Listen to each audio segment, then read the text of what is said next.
मित्रों, एक महात्मा अपने शिष्यों के साथ आश्रम में बड़े ठाट के साथ रहते थे।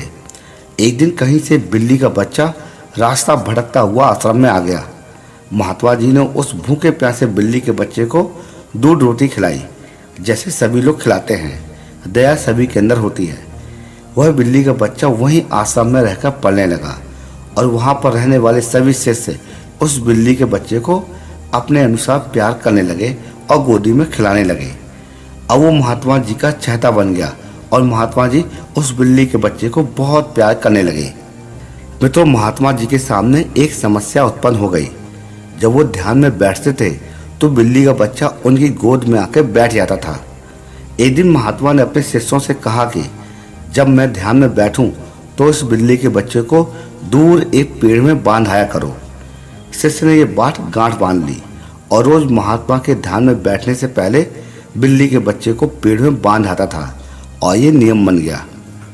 मित्रों, एक दिन महात्मा जी की मृत्यु हो गई तो उनका एक शिष्य उनकी गद्दी में बैठा। जब वो ध्यान करने बैठता तो उससे पहले बिल्ली के बच्चे को पेड़ में बांधा जाता। सभी को ये लगता कि महात्मा के ध्यान में बैठने और बिल्ली के बच्चे को पेड़ में बांधने के बीच में कोई जरूर संबंध होगा। एक दिन बिल्ली का बच्चा ही मर गया। आश्रम के सभी शिष्यों की मीटिंग बुलाई गई। सबने विचार विमर्श किया और कहा कि बड़े महात्मा जी जब तक बिल्ली पेड़ से न बांधी जाए जब तक ध्यान में नहीं बैठते थे। आखिरकार काफी ढूंढने के बाद गांव से एक बिल्ली पकड़कर लाई गई और बिल्ली को पेड़ से बांधा गया और फिर उसके बाद अन्य महात्मा ध्यान करने बैठे। मित्रों, इस छोटी सी कथा से हमें ये सीख मिलती है कि जीवन में कई बार ऐसे मौके आते हैं जब आपको नियमों को तोड़कर आगे बढ़ना होता है, क्योंकि इन नियमों के पीछे कोई खास वजह नहीं होती है।